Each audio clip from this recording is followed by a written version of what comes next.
Hello gamers, let's talk Legends Rise card reviews. So yes, since Worlds Beyond is literally coming in 5 days and I don't believe Cygames is gonna review any more cards for the new expansion, so I find that it is prime time to start going through all the cards that has been reviewed so far and let's theorize about how they could the meta that we could be facing going forward into Worlds Beyond. So if you don't know who I am, I'm Zelx. I used to make Shadowverse meme content and I like to talk about cards in general and what they might do. So if you want to share your thoughts about how the cards you feel the cards will be, do let me know in the comments down below. And without delaying dallying any further, let's get started right away. So there are a lot of cards to go through as of now, so this will take a little bit since I will generally try to go more in depth into each individual cards. But we will be starting off with Dragoncraft today simply because there are two cards here that I will be using as a baseline and comparison when I judge all of these cards. There's also one more card that I'll be using in a sword, which is the Konya Iron Crown Ward, but we will get to her in a little bit when we get to Swordcraft. So we will do Dragoncraft first because of two cards in particular. One, Gayu Fabled Dragon King, which I think is an incredible card and a very strong card, considering this is a turn 7 play, which I will be using to judge any cards going from turns that you want to play on turn 6 all the way to turn 9. Actually, no, turn 6 to turn 8, actually. This will be my judge for that. Baseline for that, Genesis Dragon Reborn will be my I'll be using this to judge all win conditions, meaning anything on that is usually I'm aiming to win the game on turn 9 or turn 10. And of Zirconia will be my judge for early game, mid game plays, usually for those around turn 4 to turn 5. So yes. So let's talk about our big star first, benchmarks. First of all, 8 play point Gayu Fabled Dragon King, a 5/5 that summons a 4/5 ward as well as a 5/4 rush. Yes, a 5/4 rush. On Super Evolve, the 4/5 gets Storm and the 5/4 gets Barrier, basically meaning you get 2 free trades with Gayu as well as the Supreme Silver Dragon and the 4 damage from the Golden Dragon going face. And then also 1 extra damage from Gayu Super Evolve crashing into a follower. Also, in case you're not familiar with what Super Evolve is a new Shadowverse mechanic in which a follower can get, instead of a normal evolve where a follower gets +2/+2, a Super Evolve gives a follower +3/+3 and makes the follower indestructible during your turn. The follower doesn't take damage and it cannot be destroyed by card effects, meaning it is usually a free trade into any opposing followers. And if the Super Evolve follower destroys an enemy follower, the enemy follower is crashed into your opponent dealing 1 damage. So effectively, Gayu as a baseline is 3 bodies, 5 damage phase, as well as 2 follower removal. And this will be the baseline for all turn 7 plays going forward. Why turn 7 instead of turn 8?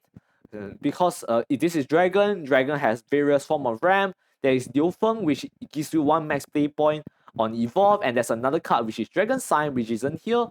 But it is a card, I swear. It's basically Dragon Oracle for Shadowverse Worlds Beyond. But instead of 2 play point, it is 3 play point, making it significantly slower, but it's still a ramp card in general, so it will be seen play. So yes, this is our baseline. It is really strong, as you can tell. I think it's incredibly strong for a dragon card in general. Like this, if you're facing the dragon, you must be ready to out this at any given point in time. Just leaving this on, not being prepared to deal with Gayu on turn 7 or God forbid turn 6 is almost a death sentence for most games. You fail to out this, you will most probably lose. So yeah, I mean that could be said for a lot of cards, but Gayu in general, especially since it's such a high value card coming out way before than it is supposed to. So yes, our next benchmark card is actually Genesis Dragon Reborn. It's a very simple card. It's a 10/9/10 Storm, but you're probably going to be expecting this to play on turn 9 or even turn 8, simply because of the presence of ramp. So this is basically effectively a 12 damage card. Why 12 damage? because of the presence of Super Evolve, this is a +3/+3 to any Storm follower. So Genesis Dragon isn't actually 9 damage, it's 12. You should be expecting it at 12. Unless you don't have a Super Evolve, in which this is 11, which is still really good. That's effectively half of your health. Just from one card alone, and the only way to stop Genesis Dragon Reborn is through any form of ward or face shield. As of now, I don't believe Shadow is Worlds Beyond is printing any face shield type cards yet, so your only defense is wards. Wards effectively. So 12 damage from this, really strong finisher. Once you're out of steam, no wards, this comes down, crash into your face, and you will lose the game, 100%. Other than that, you won't ever see this. In fact, I don't even believe you want to run 3 copy of this unless you intend to break on every other game with three of this in your opening hand, in which case you cry yourself to sleep. But if you always only open this at the very final moment of the game, you are generally really happy to play it and, you know, close out games. It's a really strong finisher, which is why I'll put it at a 4 out of 5 for any other game. Gayu, in fact, I'll be giving a 5 out of 5 simply because of how versatile, how much 2 his value, and 3 threat to your opponent. He presents a huge threat that has to be dealt with immediately. So yes, those are the 2 major cards. So let's talk a little bit about the rest. First off, we have Forte Blackwing Dragoon. I want to talk about Legendary first because this is also quite a actually scary card in general. At a 6/5/2, which is buff from the previous SG1 Forte, which is a 6/5/1. But with Storm and Intimidate means that this card cannot be attacked by enemy followers. So the reason why I think this card is incredibly strong is, one, because of her health breakpoint. At 2 health, once Forte evolves, she will be at 4 health. 4 health is honestly quite a big breakpoint, considering that most other board clears around the 5 anywhere between 5 play point or less usually only do around 3 damage. So having 4 health makes it so that Forte more often than not actually can survive a board wipe or these indirectly targeting effects. And because of that, even if they use a board wipe, they can trade in with a token follower because Forte cannot be attacked. This is why this Intimidate keyword is so strong. But even if Forte gets cleared, you have already accomplished what you want to do by playing Forte, which is the Storm damage. Forte Evolved Storm is 7 damage, which is basically a third of your opponent's hit point. That is a lot of damage. So once you achieve that, any addition, if Forte survive, you are basically just getting an extra 7 damage for free. This is honestly a very strong card to face again. And the only countermeasure that I think of right now is wards. A ward will effectively block Forte from hitting your face, but it is still a very bad feeling if you don't manage to open or find a ward within your first 5 turns. Your dragon opponent drops a Forte, hits face for 7 damage, and even if you clear it, you're already down you're down to effectively half your health. You're already so behind just because of this one card alone. And you can't even get rid of it effectively. Just, okay, quickly going. I'll be hopping to other classes, but you don't have to worry too much. Like right now, looking through the cards, Rune can deal with it, Sword can deal with it, Forest Craft can deal with it. For Abyss Craft actually could, but it's not going to be easy. Haven Craft, surprisingly, on turn 6, is not able to deal with it. Portal Craft, also unable to deal with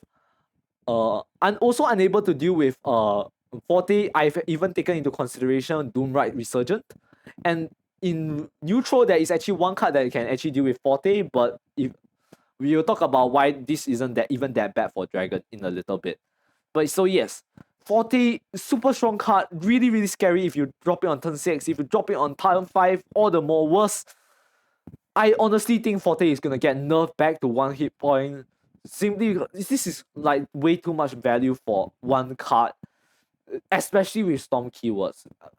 I think they printed a little bit too readily for this, and it's way too busted. And I am calling for a nerf within like probably the first week or so, if Cygames is even paying attention to the game. I will give this a 5-star rating. So with the legendaries out of the way, let's go over the rest. we have first off Twilight Dragon. We are going down from the top down, since this is the baseline card.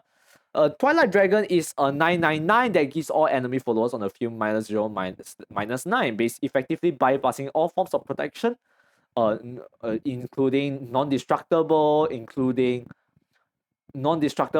aura, barrier. This -0, -9 effectively means you will clear most bots, no matter what you do, no matter what your opponent do. Like I doubt there is any other follower that can effectively hit 9 hit points and that cannot be cleared by a Twilight Dragon. So if there's any health hit points that will survive a Twilight Dragon, it will be a 8 hit point follower that evolved, or a 7 hit point follower that has super evolved. But other than that, Twilight Dragon will wipe out most bots, which is pretty incredible, really strong as a board control tool. No other keywords though, but on Super Evolve you do draw 3 cards. But even as a body, it's a 999. If you play this, your opponent cannot kill you, you most likely will be winning the game in the following turn, since, well, Genesis Dragon Reborn is on the horizon. So just as a control tool, this is really, really strong. And just because it bypasses so many forms of protection that we know of as of now, it just makes it such a strong card that I will expect it to be played in all forms of control dragon lists that has generally a high play point followers as a finisher, like, well, Genesis Dragon Reborn. You see why I had to go over this card immediately? Because this will be such a decider of so many dragon games that it just doesn't make sense to discuss any other dragon cards without going over this card first. Like, just saying, like, you can basically expect what is the last few turns of a dragon to be like. It's going to be like Gaio into Twilight Dragon into Genesis Dragon Reborn, which is so much tempo and so much. It's really difficult to out such a play. This is really, really strong. And yes, I will re-emphasize this. This bypasses barrier, which negates the first instance of damage a follower takes, because this just goes straight into health. It bypasses indestructible because it's not destroying any followers, it's subtracting their health. And if there's an Aegis that comes out in the future, this can out it, because Aegis cannot be affected by any other card effects except those that manipulate its attack and health. This manipulates health. This type of effect is so universal, and in fact I can see this. So long the game doesn't get power crept to a point, I hope that it doesn't happen this early, where playing Twilight Dragon isn't a good play anymore. This will forever at least see some sort of play until the game gets a lot faster. This card is honestly incredible. It's a 5-star card. It's funny enough, even though I say it's a 5-star card, it's probably not on the same level as Forte. I don't see this card as something that will be needing a nerf off, because this is merely a control tool. So it is definitely a lot slower, and you can out it with a single card destruction or a Bane. It has no destruction, protection, whatever, but it does what it does extremely well, which is controlling the board and wiping it. So yes, now we can look at the cheaper cards now that we currently know of. Calamity's Breath is a 6 play point spell that deals 5 damage to all followers. For 6 play point, this is an incredible board wipe. Comparing it with Forte, it can wipe her, so that's one big plus already. Being able to wipe Forte is incredible, but you're playing 6 play points for this. Ideally, you want to wipe out a whole bunch of enemy followers. And in Dragon, if you're playing it slow in the early, losing tempo to gain bigger tempo later on, this is a perfect card that goes into Dragon. It's a standard card, not great, not amazing, not too bad. It's very mediocre, so I'll give it a 3 out of 5. It is definitely playable though. Then Liu Feng, we talk about it. This is a evolve that gives you a play point, a ramp in other words. So all forms of ramp are generally good and playable. This is auto evolve once you're in overflow though, which does means you don't have to spend an evolve point for you to get rid of an enemy follower. A 5/5 is a general good baseline to trade into most 8 drops, provided they are not super evolved, or evolved even. So just having a 4 4 mana 5/5 that ramps you a little bit isn't the worst play that you can make. And just it's ramp, so it will definitely be played. So this is a 4 out of 5. And then we have Flashing Dragon Slayer that our other 4 play point. The base stats are a little bit low, which is a 2/2, but it is compensated by incredible fanfare, which just chooses an enemy follower and immediately destroys it. This can out quite a number of followers, namely, well, Forte, which is actually quite a value trade already. If you can out a Forte, you already took 7 damage, but you do make this is a card that can out it. So yes, definitely a little bit more on the passive side, but if you need some board control tools, Flashing Dragon Slayer is definitely one of them. If you can use this to take down a 4 play point, another 4 play point follower, this is you already came out on top. This is generally worth it, especially if the meta is quite slow at the beginning. And now here we have Little Dragon Nanny. This is a 2/1 that summons a Fire Drake Whelp. Fire Drake Whelp is just a 1/1 with Intimidate. So this card on paper looks pretty standard. It's a 2/1/1, and I believe this is just an early game tempo play. You play it down, you contest board a little bit, try to survive a little bit longer onto your late game. The Intimidate here is actually very useful since this just prevents it from being traded off by cards like puppets or fairies or token followers, which you can so that you can save this card to trade off more important targets in the futures. That sometimes those pings can be this one ping can be very helpful, especially if you need to hit a certain health HP breakpoint. But just on turn 2, this is an incredible play. It does have an evolve effect that replicates the effects of this card's fanfare ability. There is an interaction that I'm interested in testing, which is actually with Olivia, which is a neutral card. There is an interaction that I am interested in testing out, but I have a suspicion it won't work. I will get to it when we get to Olivia. But just for now, know that this is a very typical card. It's a 2 play point 2/2 in stats. You help contest early game boards, and it's just a general solid card in general. Very solid. It's not bad at all. Its stats is generic. So but it also has additional keywords, so it is a 3-star card out of 5. And over here, the other spell card that we know of, Golden Note Melody, is a 3 play point draw 2, and if you're in overflow, restore 2 health. Restoring health is definitely really good, especially if you're a slower deck like Dragon. You tend to take a lot more damage in the early game where you're trying to ramp, and also if you're losing tempo from trying to draw cards. So far, I actually haven't seen a lot of cards that draw, so with the lack of draw, Golden Note Melody might actually become quite an essential card to run in Dragon, especially if you want to look for your big powerhouse plays like Forte, Gayu, Twilight Dragon, Genesis Dragon, or even your ramp by Liu Feng, and the later will be talk about Dragon Sign.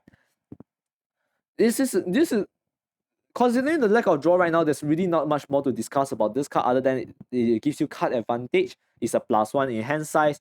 So I will put this as a tentative 4-star because of the lack of draw. So this might be very essential to run in every single Dragon deck. But as the game goes along, I expect to see this fall off as deck list gets more optimized, as well as when people generally find out the optimized versions of the list, that in which case this might even be cut down to two or even 1, since probably not 1, maybe still a 2, since consistency is really important in a card game after all. So yes, overall Dragon looks absolutely disgusting simply because turn 5 Forte, turn 6 or maybe even turn 5 Calamity, turn 7 Forte, turn 5 Forte into turn 7 Gayu. No, turn 6. Sorry. The turns gets a little bit messed up because of RAM, but this Forte card is turns comes out on turn 5, Gayu comes out on turn 7, Twilight on 8, Genesis on 9. A lot of strong powerhouses that you have to worry about constantly if you're playing against Dragon, which makes me believe this is actually a drag control deck of sorts. You maintain board presence, you sacrifice tempo in the early game, and then you recoup all your tempo in the late game with your powerhouse plays. It's really, really scary. Also, a little interaction that I want to point out between Flashing Dragon Slayer as well as Liu Feng on turn 8, or when you have 8 play point, which should be turn 7 actually. These two card combo effectively outs 3 followers with 1 evolve points, which is almost standard to Gayu, except for the fact that Gayu actually gets face damage as well. But this this can this two card combo is actually pretty strong, so you might want to look out for it, especially when it does come out in your games. Oh, okay, actually, there's 2 more dragon cards that I haven't talked about. One is Dragon Sign, which is just 3 play point ramp. It definitely nerfed from old Shadowverse. Dragon Oracle used to be a 2 play point, but I think that is nerfed for a good reason, especially with the assistance of temporary play points. Temporary play points are basically to help the player go in second. You get 1 free 1 before turn 5 and 1 free 1 after another one after turn 5. Basically, if you're going second, you can get this out on turn 2, and that is honestly disgusting. It means you can play a turn 4 card on turn 3, 4 play point card on turn 3. And if you can evolve that on turn 3, it gets out of hand really, really fast. This is Dragon Sign, really scary card. I don't really want to I hope it isn't too meta define warping. Honestly, if you open Dragon Signs in your opening hand, you have a very high chance of winning the game. I am very scared of this card. It is right now, in fact, a 5-star card, even despite being nerfed. And also, a card that actually didn't got... I actually realized there's actually 2 cards that aren't shown here in the Legends Dice card portal. Is actually Strike of the Dragon Newt as well as Searing Dragon Fire Newt. Let's talk about Searing Fire Newt first, because I think this is actually a 4-star card. It's really good, actually, since it's a 2/2/2 that deals 1 damage to an enemy follower. Why is this good? Well, it is a Pontiff positive against any single one hit point follower in the game. So just quickly going through like some of the cards, you can see that how many 1 drops there really are. Well, not really, that's not a lot, but like actually, you know what's funny is it's probably only Sword and a Beast that right as of now, because those are the only cheap cards that are revealed. But still, getting a 2/2/2 for standard sets plus getting 1 damage on any enemy follower is really strong. In fact, it's not even random. You get to choose which follower you put the damage on. So if we say compare it to Little Dragon Nanny, if we play Little Dragon Searing Fire Newt into Little Dragon Nanny, you come out on top because you get rid of the 1/1 Intimidate, which they are probably saving for something. But you still get a 2/2 body on the top. So this is an incredible early game play for Dragoncraft, which say is a solid 4-star tier. And the other card, Strike of the Dragon Newt, is a 1 play point spell that does 4 damage. Hey, and you know what card has 4 hit points? Forte, Blackwing Dragoon. If you're in overflow and your opponent has a Forte on board, you can get rid of it for 1 play point and play your own Forte, which is really strong. Even in the early game, 1 play point due to, you can effectively get rid of a 4 play point follower as of now, or in other classes, a 3 play point at best, a 3 play point, or 3 or 2. But which for a 1 play point card is actually pretty solid, and it only gets better as the game goes on, because it will become 4 play points, which can deal with most 4 to 6 drops. As of now, I can see 4 to 6 drops. 4 to 6 drops. 4 to 6 drops, yes, but considering the 6 drops and 4 drops aren't super evolved, which is solid. It's a solid 1-cost card. It's worthy of running 3 copies of, but it doesn't cycle, so that's the only downside. But other than that, it's really solid for helping you maintain at least some sort of board presence. That's really incredibly strong. But yes, that's it for... I think that's all the cards that I know of for Dragon. Overall, so far, with the current cards in the Dragon pool, I say they look really scary. I already mentioned before, this is going to be a control deck. The ideal game plan in my mind, I'm going to walk you through what I think first, is going to be like something like Little Dragon Nanny on 2, into Dragon Sign on 3, into Liu Feng on evolve turn, or if it's not evolved turn, you go into Golden Note Melody, and then you go into a Liu Feng on the next available turn to ramp again, and then you can go into Forte, you can go into Gayu, you can go into Twilight Dragon, and you finish the game off with Genesis Dragon. In fact, Forte Evolve plus Gayu Super Evolve plus a Genesis Dragon Super Evolve is actually game. It's 7 plus 5 plus 12, which is more than enough. Or even 7+1, you don't attack with the Supreme Royal Dragon, you use it as a board control tool and only take the 1 damage from Gayu, and then you finish off the 12 damage from Genesis Dragon Reborn, which is exactly 20 damage per game. Very straightforward game plan for Dragon, a lot of big storms that I don't actually like, but a very solid package overall. Overall, Dragoncraft might be one of the few classes that we have to watch out for going into Worlds Beyond on day 1. So yes, that was Dragoncraft, and that took already 25 minutes. This is gonna take a long video. So if this gets on too long, I'll cut it short a little bit and split this up into multiple videos. So yes, if you don't want to miss the other ones, do stay tuned and check or turn on the notifications, subscribe or something so you don't miss out the other ones, other card reviews that I have for the other classes. So next up, we have Abysscraft, which I'll be going through. This will be the class that I'll be playing on day 1, simply because, well, I'm a Shadow main. Shadow got merged into Abyss. Abyss is now my new best friend. But yes, the boss monster that we want to pay attention to immediately right off the bat is actually Cerberus Hellfire Unleashed. This will be, I think, the central card that all Abyss that will be going on the day 1 will be playing around. And it is effectively, I believe, 12 damage if you set it up, and 14 damage if you get lucky. Here's what I mean. There's actually a lot of setup that goes into this card. But let's talk about what she does first. Cerberus is an 8/6/6 that summons a Mimi and a Coco, and also Necromancy 6, give all other allied followers on the field +2/+0. Super Evolve, it reanimates once twice. Mimi is a 1/1 rush with last words due to the enemy leader, and a Coco is a 1/2 rush that restores 2 defense to your leader. Excellent tool to control the board, but I suspect that is not what we are going to use Cerberus for. If you read Cerberus effect, Necromancy 6 effect, this might remind you of a card in Old Shadowverse called Gilnelis, Omen of Gluttony. In fact, I suspect Cerberus plays a very similar role to her as a final damage push on turn 8 or turn 7 going second. Especially if you have 2 followers that are ready to attack on board. This is effectively 14 damage if you're lucky, as I said. Why 14? Hear me out. So basically, you need a setup card. For example, I'll use Shadow Crypt Memorial for this example, since we get 2/1 summon 2/1/1 ghosts, which is a storm follower. Assuming you have a Shadow Crypt Memorial on turn 8, you pop it, you get 2/1/1s on the field, and you play Cerberus.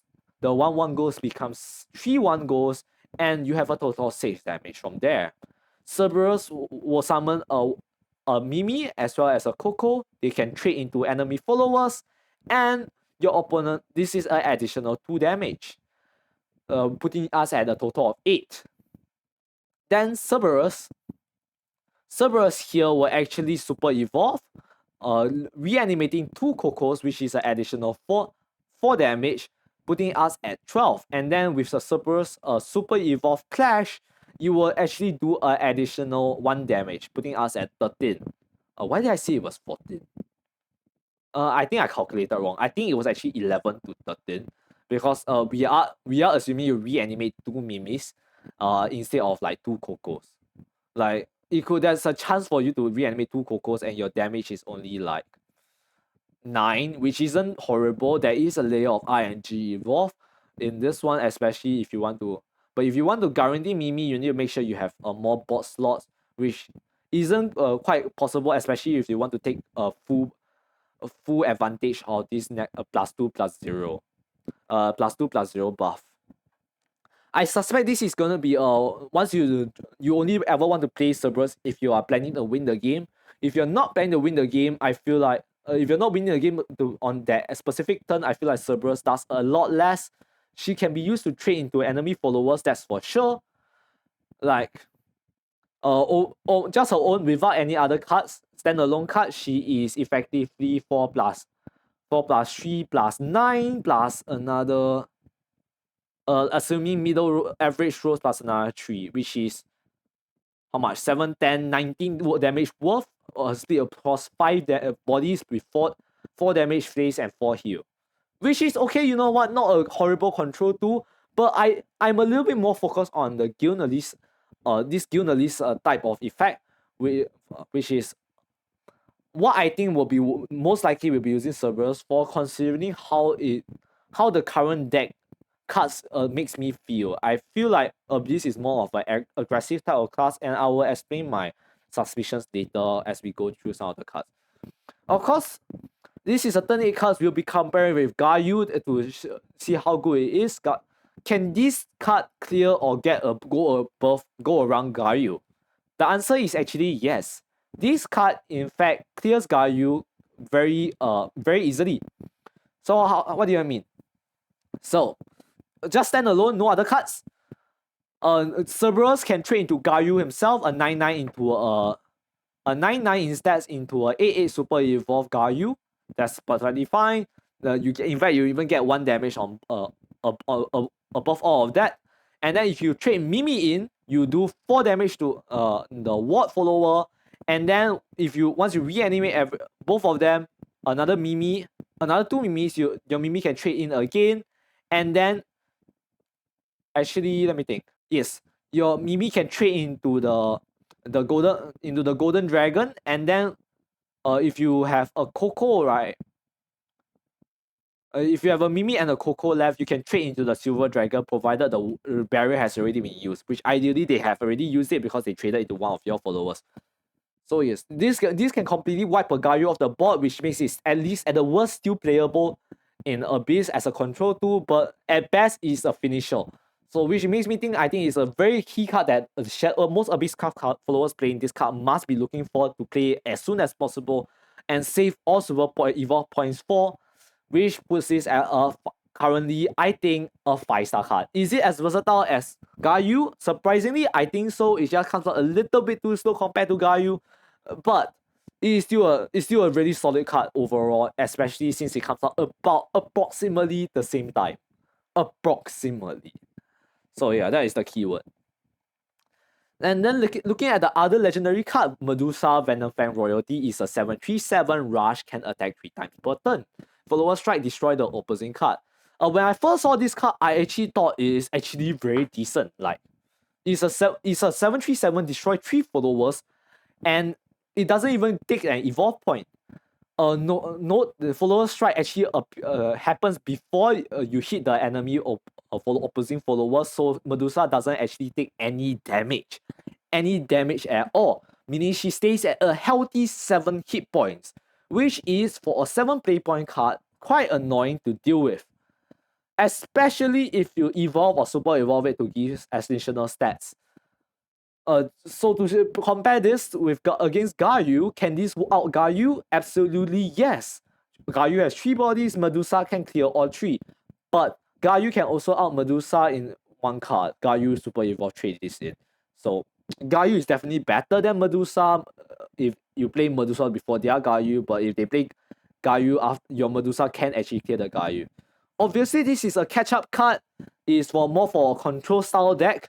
This isn't actually a win condition unless it could somehow survive a turn, which it could, but not likely. This is a very dangerous card which will likely never see living past 1 turn, but for her general purpose, which is just clearing out a board, I think that is good enough.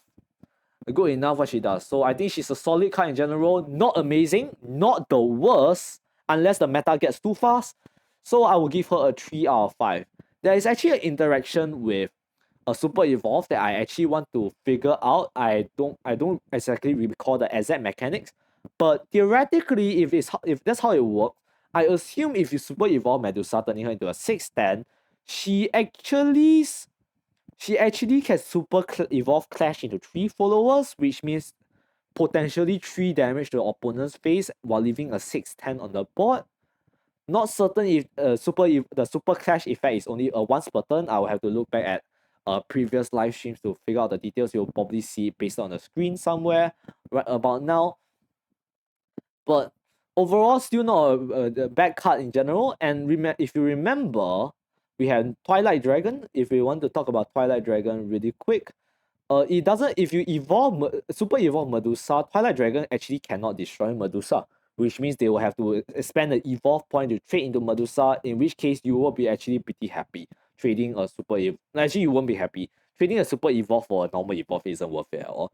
But if you don't evolve this and your opponent super evolve or normal evolve to trade into this, I think you'll be pretty happy like getting rid of one of the resources into removing this card basically. Is I think it's worth it in general simply because it doesn't require an evolve point to clear to wipe the board. So yes, that's the legendaries out of the way.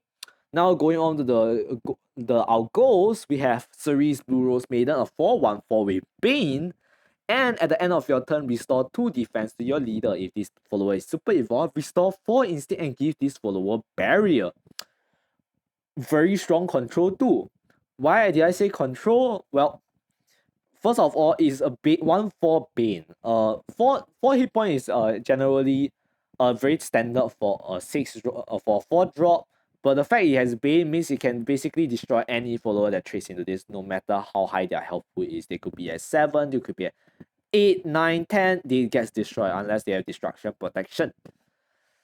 And also it heals you. So as if you're in an aggro matchup, I think Ceres is incredible trying to maintain your health total healthy, especially into opposing aggro matchups. And also if it's super evolved, you also restore 4 instead, and Ceres can effectively train into 2 followers by having getting barrier, which it means she can negate 1 instance of damage. And also wait, actually this is 3 followers. If this is super evolved, Ceres can get rid of 3 followers because she will on a super evolved turn she will run into 1 follower, and then on your opponent's turn they will run 2 followers into Ceres to kill her, and one of them has to be 7 attack. 7 attack to even remove Ceres from the board. This is actually pretty solid for a card, but it's not for aggressive decks. Actually, it could be used for aggressive decks. Actually, it's not impossible, especially if your opponent decides that Ceres is a card that they should avoid trading into. But even then, I think Ceres is honestly very solid. A little bit above expectations. Honestly, is a little bit. Right now, I don't really see the synergies, but I just from a first impressions point of view, I think this is really strong already. Just maintaining health your HP total while maintaining board presence is actually pretty strong. Evolve art looks gorgeous as always. So yes, I will give this a 4 out of 5. Not particularly game breaking, but a very strong card. Ultra's Hellhound Blader is a 2/2 that adds 2 shadows to your cemetery. Cemetery shadows, if you didn't know, is basically Shadow's own mechanic that is used for necromancy. And it's a 2/2 ward, which is very standard stats, very typical. I honestly don't see too much to talk about. Ultras is just a generic card. It does have an evolve effect that deals 2 damage to a random enemy follower. Note that this can actually hit the same enemy follower if they only have 1 on the board, which means, once again, it can out our good friend Forte after you already took 7 damage from her storm. But that's good. That's honestly good enough. This can also get rid of 2 little followers, which means that Ultras is actually a pretty good board control tool, especially for you to maintain board. And all you need to do is a small price of 4 cemeteries, 4 necromancy 4, not 4 cemeteries, it's 4 shadows. You already get 2 from Ultras herself, so you literally only 2 other cards to like die before you play or before you evolve Ultras for you to get this effect. This effect is pretty okay for a 2-drop. I do expect her to be somewhat playable, especially right now. But other than her evolve mechanic, that she doesn't actually do that much for the class itself. It's not a very aggressive card, but it is a board control tool, which makes her mediocre at best, and mediocre at worst, and decent at best. So maybe like a 3 to 4 star range. I'm more leaning more towards a 3. Next, we have Mukan Shadow Creep Ward, which is a 4/3/3 with Necromancy 8 evolve this follower.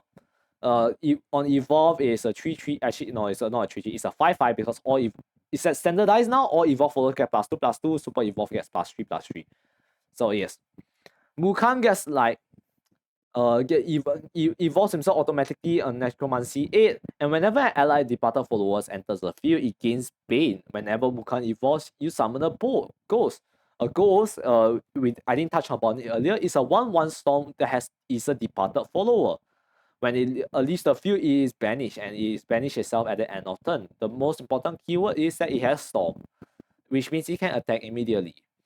So right now, Mukan looks to be a card that you want to combo with departed followers so that you can get value trades in. So for example, there's also another departed follower that I would like to show, which is Skeleton, which is a 0/1/1, which is a huge buff. Considering now it doesn't actually clash with Mimi and Coco's 1-drop pool. And it's also a 1/1, so it can become a 1/1 Bane thanks to Mukan, which means they can actually get rid of followers of higher HP pools right now. Very control tool, decent stats overall, nothing too special. There's actually definitely combo potential, especially with Little Miss Bone Monster and Shadow World Crypt, which makes it a decent card overall. Funnily enough, I have a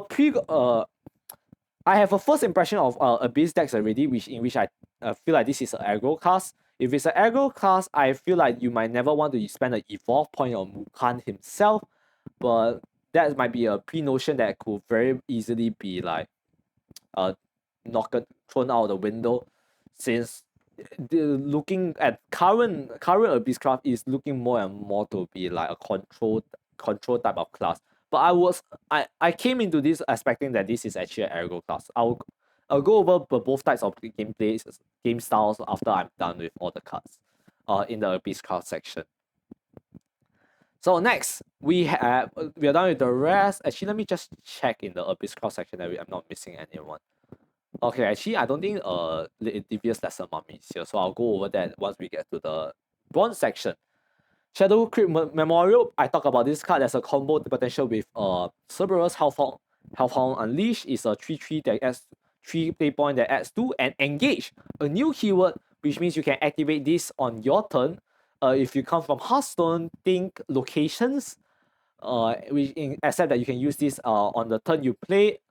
On the turn you play, and it immediately destroys you just immediately X out the card, and you can use it every single turn going forward unless the amulet is gone or it states otherwise.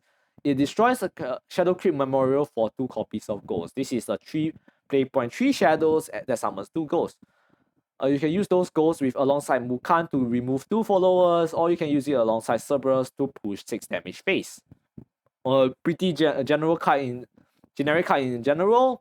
Loses a little bit on tempo on turn 3, but you gain it back in the form of gold. So not horrible, not great. I'll give it a 3-star card. Next, we have a 8 play point 5/8 Blood the Impaler. I hate this card. It has fanfare, select an enemy follow on the field and deal 5 damage, restore 5 damage to your leader. I hate this card with a burning passion for some reason, because if there's anything I hate cards that doesn't make sense or literally does nothing. Here's why. As you know, for 8-drop cards, I like to compare it to Gayu. Can this out Gayu? No. If you play Vlad and super evolve him, he can get rid of Golden Silver Dragon and super evolve Clash into a Gayu, but then you still have a 5/4 that is left on board. However, given that you actually do heal 5, which is fine, but but that's Blood. But apart from that, if you don't evolve Blood, you're out of evolve point. This is just a 8 play point 5/8. And with no other keywords. It heals 5 and that's it. I don't like this card, but I feel like there are places where you might use Blood. There are scenarios where Blood completely loses you the game, especially if your opponent has more than 3 followers. Blood just doesn't work. Simply. And if they had 2 or less followers, I have a strong feeling that one of them will not be at 5 play points. 5 hit points, and Vlad will not be able to kill it at any given point in time at all. In fact, just to quickly use as an example, Gayu, once again, You know what would be really funny? If this, just by this, right? I know we say that you can get rid of the big Gayu and the Golden, right? But you still left the 4, which is honestly a pure shell already. This is going to hit you for 5 next turn. Against turn 9, turn 8, which is Twilight Dragon, you still have to use the Evolve to kill this dragon anyways. And you have to use a Super Evolve, which is so sad. You're using a Super Evolve on the 858 vanilla, basically. Oh, of course, one good point is that his HP pool is actually really, really high. If you evolve this once, it actually doesn't die to Twilight Dragon. They will have to spend an evolve point to kill it. But like, damn, I don't particularly like this card. I do see a situation where you might want to play it, but I feel like this card will lose you the game more often than not, which is why I'm going to give it the first 2-star or maybe even the first 1-star of this session. I think it is that bad, really. Although I will agree, Heal is actually really strong. Currently, right now in Shadow, I think 5 hit points is the biggest instance of heal as of now. So if Burn is more prevalent with less with less more weaker minions on the board, Blood will definitely see more play. But as of now, I'm not seeing it. I think this card sucks. I might have to own him an apology in the future, but that's the future. Right now, I don't think he's worth it. Our next silver. Minos Shrewd Ripper is a 2/2/1 with enhanced 4, give this follower Rush and Bane. Last word, add a skeleton to your hand. I think this is a very general follower that is generally good. On turn 2 is a 2/2/1 with a give you a skeleton. The skeleton 0/0/1/1 that you can play alongside any other card. You can use it to activate combo. Just kidding. What are we playing? Forest. But just having a, which could make this effectively a 3/2 instead. But the skeleton doesn't have rush or any other keyword, so it's like whatever. But just having a 2/1 is actually pretty solid for a Beastcraft followers. This is also 2 shadows as well. Her and the skeleton. And if you play for enhanced 4, this can trade off any 4 play point followers or anything above that. Simply because it has Bane. Bane looks to be the identity of Shadow Beastcraft going forward. I'm seeing a lot of keyword cards with the keyword Bane, and this looks like is how Shadow is gonna predominantly clear the opposing followers. Yes. Of course, the skeleton is gonna synergize well with Mukan, especially since he can get Bane as well. So yeah, keep that in mind. So overall, a very solid card. Not particularly amazing, but it's just solid in general. I'll give it a 3. Then now let's look at our commons. The most important card I want to take a look at first is Little Miss Bowmancer. A 3/1/2, a little bit understated for a 3 drop, but she makes up for it with her amazing last words, which is to summon 1 skeleton. The skeleton, this keyword is exceptionally nice since it actually incentivizes your opponent to actually not kill Little Miss Bowmancer unless they are able to kill the skeletons as well. Because if they kill her, they have to deal with the 2 skeletons, which is actually more damage than just herself. This is actually very useful for doing cheap damage in the early game. And also there's a combo with Mukan if they die with Mukan on board, since well these skeletons get Bane, which is really good. There's also a combo if this dies on the turn before you play Cerberus, since this will also act as a pseudo Shadow Creep Memorial, where the skeletons will gain Bane as well, so they can go face. They don't have summoning sickness, they can go face. That you are absolutely happy with that.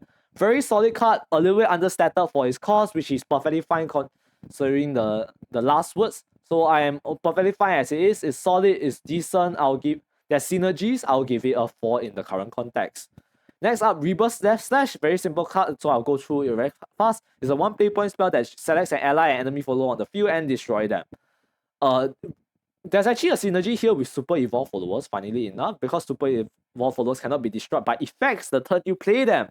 So, if you have a Super Evolve follower on the field, you can actually use Reaper's Death Slash to target it and an enemy follower to just destroy them for a cheap price of 1, making this a really strong card. And if you have a skeleton in hand or departed follower on the field like a ghost, you can use those as fodder for Reaper's Death Slash as well. It's a very powerful tool, especially if you need to clear out big guys like Forte, Genesis Dragon, Gayu, Barrier. This is your go-to card. It's really strong. I expect it to be the 3 off in every single deck, but it might be a brick if you draw too many of it. So, but it's a cheap card, so and there's definitely a lot of use cases for this. You will not be upset having this in your deck. So this is probably a 4 out of 5 star common. Next up, Ghost Juggler, a 6.55 with reanimate for very general. Not that exciting, but it is a reanimate, so let's take a look at who he'll reanimate. We have first series Duros Maiden or Mukan Shadow Crypt Ward. Which of these I think is the better option? I think is Mukan. Here's why. Ghost Juggler will be a 6/5/5. Mukan will be comes in, you evolve it, you get another 5/5, and you still get another follower to trade off. So this will be 6 play point, 2 bodies on the board, and you get to remove 2 followers, which is fine. It's not the best, but it is indeed fine. However, if you are in Super Evolve territory, funnily enough, Ceres might be a better option. You 6/5/5 evolve. Reanimate Ceres, Ceres Super Evolve, trade into one guy, and now it gets a barrier. So now you have a 5/5 and another body on board. The body has barrier and has bane, so your opponent cannot trade into it easily, and you already remove 2 followers. Honestly, not the worst. In fact, both of these targets are the worst. I think in different scenarios you want to open different ones. Mukan, especially if you're more quote unquote, I believe you want Mukan in a more aggressive matchup and you want Ceres in a more control matchup. That's what I think. But it might be swap around considering that Ceres actually heals. Ceres actually heals a lot. So maybe it's Ceres in an aggro matchup and Mukan in a control matchup. That actually makes a lot more sense. Since Mukan actually deals with big followers a lot better, but Ceres healing 4 can probably end the game for any aggro player. So yes, that's it for this one. And also on the other side, we have Devious Lesser Mummy is a 2/2/2 that has Necromancy 4, give this follower Storm. It is very generic. It is Storm damage, which is not seen quite often. Actually, there is quite a number of Storm in Shadow Abyss Craft right now, coming from the mummies as well as only the mummies. You know what? There's only the mummies. I changed my mind. Devious Lesser Mummy is broken. I'm kidding. It's not. It's actually not that strong, but it is still a Storm damage card, and you can also evolve it to give this even more damage. 4/4 if you 4/4 if you give it the normal evolve. 5/5 if you give it super evolve, which is a quarter of your enemy's health, so it's not a small damage. Definitely something you want to look out for, and which makes me want to give it a 4 out of 5, considering it's a good face damage. And now this is where I will go in talk about what I think Shadowcraft is gonna play like. I believe Shadowcraft is gonna play like an aggro deck, or alternatively a control deck. There's 2 different ways to play it, and I think here's why. I think because of first of all, it is definitely because of this guild list like effect which buff followers on the board. I am expecting some sort of follower swarm with all your skeletons which will push face damage. And then on turn 7 there will be like you obviously you set a Shadow Crypt Memorial beforehand, and on turn 7 I'm expecting like a Devious Lesser Mummy Super Evolve, and then into a Cerberus Hellfire Unleashed Super Evolve, which is together we have 5 damage from Devious Lesser Mummy and also 11 from Cerberus. You're missing 4 damage to win, which can come from any combination of the Little Bone Monster Skeletons or the ghost from like Ghost Juggler, not Ghost Juggler, Mukan or another Shadow Crypt Memorial that you have played earlier in the game. So that's my original impression of Abyss. I thought it was a aggro cast, but I definitely can see that a control aspect to it too, especially cards like Dash Slash, Reaper's Dash Slash, Ultras, Medusa, as well as Ceres. Ceres can also push damage as well, especially if your opponent ignores her because of the Bane effect. But more often than not, I think they will just trade her off. So yes, overall, how do I feel about Abyss? Definitely feels a little bit weaker than Dragon. Dragon has a fair bit of cards that hard counters Abyss, like for example, Mino, you get countered by Searing Fire Dragon New as well as Little Dragon Nanny, but if you can take 1 damage, you can eat the if you can push even 2 points of damage early, I think it's worth it. But I think a Genesis Dragon Reborn comes out a little bit too fast for Abyss to actually survive. even unless they can manage to find a way to get a couple of Cocos off. And with that, I've hit the 55-minute mark. This is going to be a lot longer than I expected, so I'm going to cut off this first part here with only the Dragoncraft and Abysscraft review, since, well, there's going to be a lot more cards to talk about. So if you don't want to miss the rest, hit the subscribe button, leave a like, and I'll see you in the next one.